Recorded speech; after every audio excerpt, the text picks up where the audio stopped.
Estás escuchando Vivir de Esto. Soy Inti, artista latinoamericano, lector aficionado y curioso de lo que me apasiona. Y en este podcast voy a intentar solucionar uno de los mayores problemas que tenemos los artistas latinos al empezar. Todos los libros que son guías mundiales sobre el music business están en inglés. Wait a minute, no. Así que esta es mi solución. Cada temporada compartiré resúmenes en español de los mejores libros del music business y lo que lo rodea. Para mis amigos artistas que no se llevan bien con las lecturas largas y menos en inglés.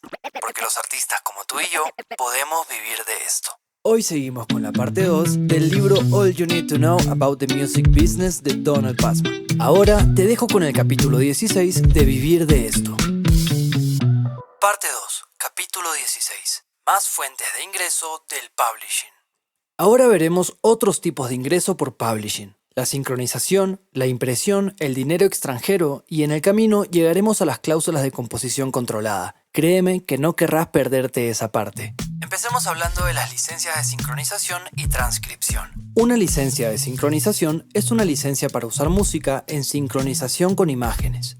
Un ejemplo clásico es una canción en una película, donde la canción se sincroniza con la acción en la pantalla. También incluye programas de televisión, comerciales, transmisión audiovisual, videojuegos, dispositivos de video domésticos, etc. Curiosamente, no incluye anuncios de radio, ya que no están sincronizados con elementos visuales. Las licencias de radio comercial y otras licencias de audio como los podcasts se denominan licencias de transcripción. Las tarifas de las licencias de sincronización varían con exactamente cómo se usa la canción, en qué medio la quieres, cuánto tiempo quieres usarla y la importancia de la canción. El presupuesto varía según el tamaño de la producción. En una película de un estudio grande, los presupuestos son más grandes que una película independiente. Igual en la televisión, un programa de televisión establecido pagará más que uno nuevo. Y todos estos tienen más dinero que cualquier sitio web puramente de internet. Además, ten en cuenta que en este capítulo solo se habla de las tarifas de la canción. Si el máster también se está utilizando, hay una tarifa separada para eso, que casi siempre es una cantidad igual. Un ejemplo de la tarifa más baja sería un uso de fondo de 10 segundos de una canción desconocida en un programa de televisión. En el otro extremo, un ejemplo de alta gama sería una actuación de larga duración en cámara de una canción súper conocida en la película de un estudio muy importante. Y cuando entramos en el ámbito de los comerciales, las tarifas son aún más altas. Acá tienes una idea de la gama. Para estudios principales, las licencias están entre $15,000 y $25,000 para un uso muy menor de una canción que no es particularmente conocida, y más de $100,000 para una canción conocida. Por ejemplo, en el uso principal del título, es decir, la canción que suena sobre los créditos de apertura, generalmente se paga entre $75,000 a $400,000 y los usos finales del título son menores, en el rango de $35,000 a $250,000. Y tal vez te estés preguntando, ¿para qué pagaría tanto para que una canción se ponga mientras todo el mundo sale del cine? Bueno, yo también me pregunto lo mismo. Supongo que funciona, por ejemplo, cuando una película tiene una escena post-créditos, entonces para esperar esa escena ponen alguna canción que sea realmente exitosa. Las tarifas de la canción del título final también pueden ser más bajas si hay más de una canción sobre los créditos, lo que sucede comúnmente en estos días. Por estas tarifas, las compañías cinematográficas quieren algo más que el derecho a usar la canción en la película. También quieren usos en contexto. A ver, en contexto significa usar la canción con las mismas imágenes visuales que la acompañan en la película. Por ejemplo, si tu canción se reproduce en la película mientras que los protagonistas pasean por una playa y esa misma escena se usa en el comercial de la película, eso es un uso en contexto. Los principales usos en contexto son para publicidad. Como te describí, los trailers, clips y promociones, como los extractos que se muestran en programas de entrevistas mientras se entrevista a la estrella de la película. Además, los estudios también quieren derechos para usar la canción en cosas como featurettes. Estos son cortos que muestran el detrás de escena de la película. También se le llama making of. Y también pedirán usos fuera de contexto, que son, como era de esperar, lo opuesto a los usos en contexto que acabamos de decir. En otras palabras, fuera de contexto significa usar la música de manera diferente a la forma en la que se usa en la película. Por ejemplo, reproducir la canción en un anuncio de televisión mientras se muestra otra escena de la película. Las tarifas de los featurettes están más o menos en el rango de $15,000 a $50,000 y deberías conseguir mucho más dinero para usos fuera de contexto. porque en esencia están licenciando tu canción para un comercial para la película, lo cual los hará ganar dinero. ¿Cuánto más? Si la canción se usa en la película así como fuera de contexto, lo que significa que ya estás recibiendo una gran cantidad de dinero por la película y los usos en contexto, la tarifa fuera de contexto es un pago adicional de entre 25 y 100 mil dólares, aunque si es una canción importante puede aumentar. Para las canciones con licencia que no están en la película en absoluto, por ejemplo, una canción que tiene licencia solo para trailers o anuncios de la película, las tarifas fuera de contexto son más altas, entre 25 mil y 200 mil dólares o más, dependiendo de la importancia de la canción y la naturaleza del uso. A la música de fondo instrumental fuera de contexto se le llama señales. Suele costar alrededor de 20 mil dólares. Por cierto, estamos hablando de señales de una canción con licencia que no fue escrita para la película. Si es una señal escrita bajo el guión que se escribió para la película, lo cubriremos en el capítulo 29. Alerta de spoiler, el compositor no recibe dinero extra. Ahora veamos qué pasa con las películas independientes. Para estas, de bajo presupuesto, las ofertas se pueden hacer mucho más creativas. Siempre todo se pone más creativo cuando no hay dinero. Las tarifas son, por supuesto, mucho más bajas. Al menos al principio, como lo discutiremos. Y el precio también depende del tipo de película independiente involucrada. Los documentales son el sótano del presupuesto, ya que rara vez ganan mucho dinero si es que ganan dinero. Aunque con la llegada de Netflix, HBO y otros jugadores entrando en el espacio, los presupuestos para documentales están aumentando. El siguiente paso son las verdaderas películas independientes, con actores, directores, etc., todos desconocidos. En la parte superior están las películas independientes que cuentan con grandes estrellas o directores que están trabajando como un trabajo de amor. Y si bien esta última categoría puede ser de bajo presupuesto, los editores no son tan comprensivos. Estas películas pueden tener éxito comercial. De acuerdo con esto, este tipo de películas suelen pagar tarifas más altas, a veces tanto como las principales tarifas de cine mencionadas antes, al menos para la música importante. Para películas independientes de muy bajo presupuesto, hay un acuerdo típico de sincronización, que es una licencia barata que solo les permite mostrar la película en festivales, y por lo general se limita a un plazo de un año. Para los documentales la tarifa del festival podría ser de 500 a 2.500 dólares dependiendo del uso y la importancia de la canción. Y a menudo no hay acuerdo más allá de eso. La idea es que el cineasta busque cómo distribuir la película a otros lugares. Si encuentra la manera, vuelve al editor y obtiene una licencia para derechos más amplios. Ahora veamos las tarifas en la televisión. A excepción de las competencias y los programas de entrevistas que discutiremos en un minuto, la mayoría de las licencias de televisión son ahora a perpetuidad e incluyen los derechos de todos los medios conocidos ahora o en el futuro. Pero aquí hay algunas cosas que deberías tratar de destacar. Primero, no deberías dar trailers fuera de contexto, aunque tendrás que dar trailers en contexto. Después, a excepción de los trailers en contexto, no dejes que usen clips de tu canción aparte del programa. Esto es más difícil de conseguir con los programas de competición. ¿Y cuánto puedes conseguir? Alrededor de 10.000 a 50.000 dólares más, dependiendo si estás licenciando una canción nueva o un éxito súper conocido. Y también depende de lo prominente que se use. Si eres un artista independiente que busca exposición, algunos artistas han lanzado sus carreras al tener música en un gran programa de televisión. Así que podrías darles una tarifa muy barata, lo que significa $1.000 más o menos. Si eres un artista nuevo, no obtendrás más dinero por anuncios en contexto. Eso siempre está incluido en el precio. Sin embargo, si quieren anuncios fuera de contexto, por lo general puedes obtener alrededor de $1.500 a $5.000 por semana para usos promocionales que se pagan durante el tiempo que dura la promoción. Los programas de competencia como American Idol, X Factor, La Voz, Dancing with the Stars, etc. y programas de entrevistas como Jimmy Fallon, Ellen y otros más tienen un menú chico, lo que significa que solo pagan por lo que realmente usan. Con respecto a servicios de streaming como Netflix, Amazon, Hulu, etc., las ofertas para estos servicios están en línea con las ofertas de cine que acabamos de ver. Sin embargo, el dinero de performance es mucho más pequeño de lo que obtienes de la televisión o de los cines extranjeros, así que trata de obtener una tarifa más alta. Para los comerciales, una canción razonablemente conocida puede llegar desde $50.000 hasta 6 cifras para un uso nacional de un año en Estados Unidos en televisión, radio e internet. El uso solo para internet está en aumento y los precios están subiendo rápidamente, por la sencilla razón de que estos anuncios llegan a muchas personas, en particular a las personas más jóvenes que las marcas quieren, que rara vez ven la televisión en estos días. El tema del territorio en Internet es interesante, ya que la red está, por supuesto, disponible en todo el mundo, y su licencia debe requerir que el anunciante filtre geográficamente, lo que significa que el anuncio solo puede estar disponible para los usuarios en el territorio en el que les diste permiso. Aquí hay un giro que revuelve un poco el cerebro, que es la reutilización de anuncios para uso comercial. Por ejemplo, tomas un increíble comercial de Super Bowl, lo pones en un canal de YouTube y publicas anuncios a su alrededor. Anuncios que se publican antes de reproducir el video, que se llaman pre-rolls, anuncios de banner, etc. Así que aquí están ganando dinero dirigiendo comerciales, ejecutando otros comerciales. Sé que esto suena raro. En cualquier caso, deberías obtener más dinero por dar estos derechos. Por lo general es una tarifa plana adicional o una parte de los ingresos, del 15 al 50% dependiendo del uso y del tamaño de la canción. Ahora veamos un poco los videojuegos. Aquí hablamos de videojuegos reales como Call of Duty, Grand Theft Auto y no de aplicaciones.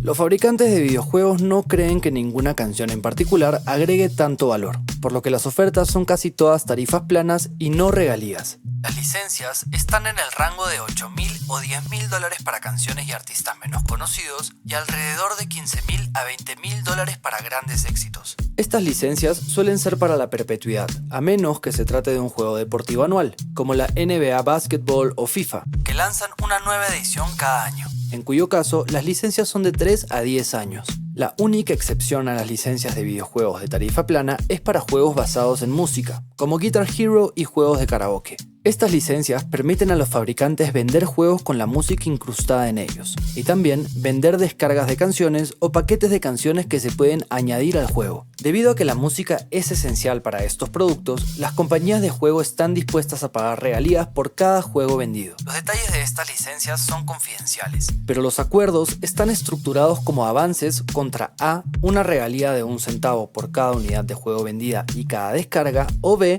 una regalía porcentual que se reserva para todos los derechos de música y luego se prorratea entre toda la música involucrada. Si la compañía de juegos quiere usar la canción en un comercial para el videojuego, a veces puedes obtener entre 30,000 y varios cientos de miles de dólares adicionales, dependiendo, otra vez, de la importancia de la canción y cómo se use. Con las aplicaciones que utilizan música, pero que no son como Spotify, Apple Music o iHeartRadio, las ofertas de aplicación son una tarifa plana o una parte de los ingresos. Las ofertas son todas a corto plazo, de 1 año a 18 meses, por lo que pueden renegociar si la aplicación es un éxito. Hay una empresa llamada Song Lily que hace tratos con las disqueras y las publishers y luego licencia las pistas a los desarrolladores. Te dejaré su página web en la descripción. La idea es hacer que el proceso sea más sencillo para todos, especialmente para los desarrolladores que tienen poca paciencia para este tipo de cosas. Wow, ahora sí, ya entendemos mejor lo que son los records y el publishing. Es momento de hablar un poco de los samples.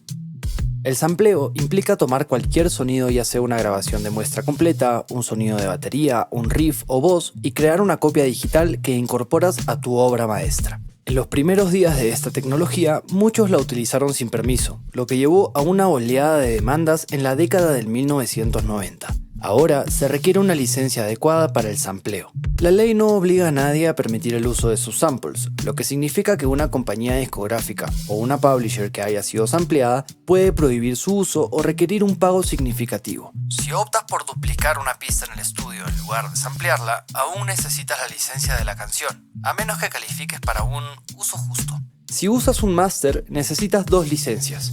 Una de la disquera propietaria del máster sampleado y otra del publisher de la canción en el máster publicado. Ambos, la disquera y el publisher, generalmente quieren regalías que varían según la importancia del uso del sample en tu canción. En resumen, el uso de samples en tu música es un asunto serio que requiere cuidadosa consideración debido a las licencias y acuerdos necesarios. Aquí el capítulo se divide en una segunda parte, donde el autor nos explica las regalías extranjeras de sub-publishing. A excepción de los conglomerados mundiales, los editores no tienen sucursales en todos los territorios. Entonces, ¿cómo recogen tu dinero cuando tienes fans en Abu Dhabi, por ejemplo? Bueno, lo hacen haciendo acuerdos con publishers locales en cada territorio para cobrar en su nombre. La editorial local, o sea, la publisher local, se llama sub-publisher. Antes de hablar de los acuerdos con publishers locales, deberías conocer a una criatura inusual que vive en la mayoría de los territorios afuera de Estados Unidos. Esta criatura es la Sociedad de Cobro de Derechos Mecánicos Obligatorios. Y funciona así. La mayoría de los países tienen una organización de recaudación de derechos mecánicos que licencia todas las composiciones musicales utilizadas por cualquier compañía discográfica en ese territorio, independientemente de quién las posea. Es similar a la agencia Harry Fox que vimos antes, excepto que es obligatorio. Como vimos en el capítulo 14, las licencias mecánicas no se emiten por canciones fuera de los Estados Unidos y Canadá. Más bien, todo el registro tiene licencia para un porcentaje del precio al por mayor, independientemente del número de composiciones. Esto simplifica enormemente el proceso de poner todo el dinero en un solo lugar. Así que la sociedad local recauda las regalías mecánicas de las compañías discográficas, las retiene durante el tiempo que pueda salirse con la suya, porque pueden ganar intereses sobre ese dinero y quedarse con el interés para ellos mismos. Y finalmente envían el dinero a los publishers apropiados. Al igual que ASCAP y BMI, deducen sus gastos operativos antes de distribuir los ingresos, pero también deducen algunas cosas que no tenemos aquí, como las deducciones culturales y sociales, y las inversiones no relacionadas con la música. Y estas otras deducciones pueden ser significativas, es decir, del 10 al 20% o más. Realmente las sociedades están un poco turbias sobre todo esto, y sus prácticas han despertado bastante preocupación en los últimos años, así que veremos cómo funciona. En cualquier caso, las sociedades ahora tienen todo este dinero después de los gastos. ¿Cómo saben a quién pagarle? Bajo este sistema, al igual que MLC, cada publisher local presenta una reclamación o un claim ante la organización, o sea, ante la PRO, diciendo que posee una canción en particular. En cuanto a las actuaciones en vivo en el extranjero, todos los territorios extranjeros tienen algún tipo de sociedad de derechos de ejecución.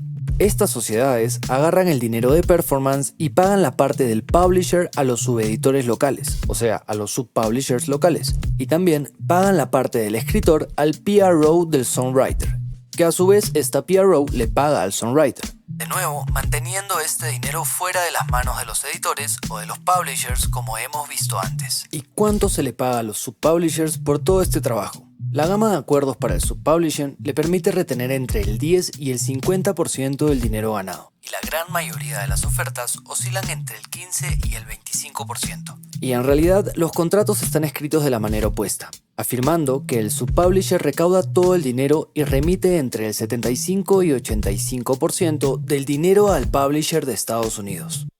Ahora veamos un poco sobre los avances. Es habitual que los subpublishers paguen al publisher estadounidense un anticipo contra sus ganancias. Esto es básicamente una transacción bancaria. Si el catálogo del publisher de Estados Unidos tiene un buen historial, el subpublisher paga un anticipo basado en las ganancias históricas. Obviamente esto varía según el territorio y el tamaño del catálogo.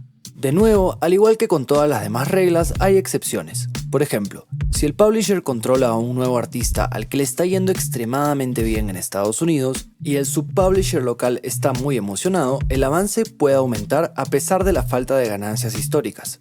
Un acuerdo sin anticipo se conoce como acuerdo de colección, lo que significa que el subpublisher simplemente recopila en nombre del que está en Estados Unidos. Además, si no hay anticipo, el porcentaje que mantiene el subpublisher es más bajo, generalmente entre el 10 y el 15%. Aquí entra un término que se conoce como en la fuente, o at source en inglés. Por ejemplo, haces un acuerdo con un publisher importante en Estados Unidos para toda Europa. Uno de los puntos más importantes que debes tener en tu acuerdo es el requisito de que todo el dinero que se calcula sea en la fuente o at source. Hablé de esto en el contexto del streaming, pero la diversión y los jueguitos en esto fueron inventados por maestros de la estafa editorial de antaño, así que mejor veamos más de cerca. Si tu acuerdo es en la fuente o at source, significa que el porcentaje que obtienes debe basarse en las ganancias del país donde se ganan, que es la fuente. Por ejemplo, si tienes una oferta 85-15 que es at source en Alemania y ganas $1 ahí, obtienes 85 centavos de ese dólar. En cambio, si no dices en la fuente, pagarás un 15% al subpublisher local en Alemania y luego otro porcentaje a tu publisher de Estados Unidos cuando el dinero regrese. Un ejemplo extremo de por qué tu acuerdo debe estar en la fuente es esta estafa. Un subpublisher en Inglaterra hace un acuerdo de 75-25 con un publisher estadounidense para todos los territorios de Europa. El subpublisher de Alemania, que es propiedad del publisher inglés, recauda $1. Mantiene 50% como tarifa de cobro y luego paga los 50 centavos que quedan al publisher inglés.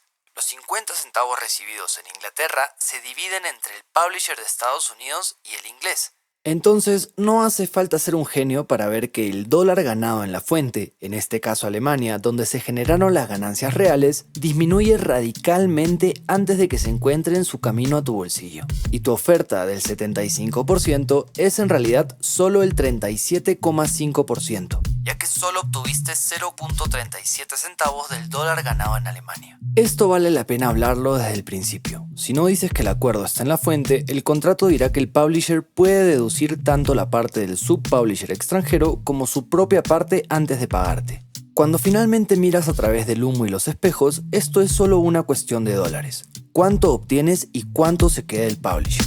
Así que asegúrate de abordar este tema directamente. O el acuerdo está en la fuente o no lo está. Dilo desde el principio. Ahora veremos rápidamente los derechos de impresión digital. La impresión digital incluye sitios como musicnotes.com y sheetmusicplus.com que permiten la descarga de partituras. Como siempre, te dejaré los links en la descripción. El costo es similar al de la impresión física, actualmente $4.95 por canción. Los editores obtienen el 50% de los ingresos por licencias digitales, que es un aumento significativo con respecto al 20% en la impresión física. La publicación de letras en línea sin música, como en Genius, LyricFind y Music Match, ofrecen letras gratuitas para los usuarios con ingresos publicitarios. Los publishers reciben aproximadamente el 50% de los ingresos por publicidad, además de tarifas mínimas por vista y, si es basada en suscripción, tarifas mínimas por suscriptor. Hay algunos sitios de letras que no tienen licencia, pero los publishers están tomando medidas enérgicas para cerrarlos. Los videos de letras también son otro aspecto de la impresión digital que discutiremos más adelante. Las aplicaciones de instrucción y notación musical ofrecen regalías que varían del 15% al 25%, dependiendo claramente de su nivel de interactividad y propósito educativo o de entretenimiento. Si no se utiliza el máster, la tarifa generalmente es del 50%. Esto es para evitar que los desarrolladores de aplicaciones utilicen el máster, lo que obligaría a pagar el máster y el editor, lo que resultaría en un 60% en total para el publisher. La falta del uso del máster beneficia al publisher. A diferencia de las ofertas de impresión física, las ofertas digitales no son exclusivas, lo que significa que los publishers pueden otorgar los mismos derechos a varios usuarios. Esto representa un cambio significativo en la industria a medida que el mundo de la impresión física disminuye y con él la posibilidad de obtener anticipos más grandes. Las licencias para música impresa suelen durar de 3 a 5 años, salvo excepciones como las licencias de letras de libros, películas y similares que pueden durar toda la vida del autor. En el caso de bienes físicos, además de acordar lo que se hará con los productos al final del trimestre, se establece que la impresora tiene el derecho de vender su inventario existente durante 6 a 12 meses después de la expiración del plazo. Y estos derechos de venta no son exclusivos. Cuando se negocian estos acuerdos, es importante evitar existencias excesivas, dumping como se le dice en inglés, o ventas de socorro. Se acuerda que la impresora solo puede fabricar lo necesario para satisfacer sus necesidades anticipadas durante el plazo. El dumping y las ventas de socorro implican la venta de inventario a precios mayoristas por debajo de lo habitual, lo cual se debe evitar. Bien, ahora tengo 2 razones por las cuales felicitarte mientras que ya estamos llegando al final del capítulo. Número 1. Ahora sabes lo suficiente como para hablar de las cláusulas de composición controlada en los record deals. Y felicitaciones número 2 porque la mayoría de las disposiciones de estas cláusulas se están volviendo rápidamente irrelevantes. Así que no necesitamos perder la misma cantidad de tiempo que perdió el autor aprendiendo esto. La cláusula de composición controlada, también conocida por sus amigos como cláusula de compensación controlada, bueno, en realidad solamente tiene un amigo, las disqueras. Esta cláusula pone un límite a la cantidad que la compañía tiene que pagar por cada composición controlada. Solía ser una de las disposiciones más importantes en un arreglo de grabación. Esto se debe a que se ocupa de los problemas mecánicos, y si eres un compositor, las mecánicas se pagan incluso cuando tu contrato discográfico no se recupera. Aunque las empresas no luchan tanto por estas cláusulas, aún se encuentran en cada contrato discográfico, y cubren una variedad de usos desde obras audiovisuales hasta sitios web. Una composición controlada abarca desde canciones escritas, poseídas o controladas por el artista. Además, puede incluir canciones en las que el artista tiene algún tipo de interés financiero.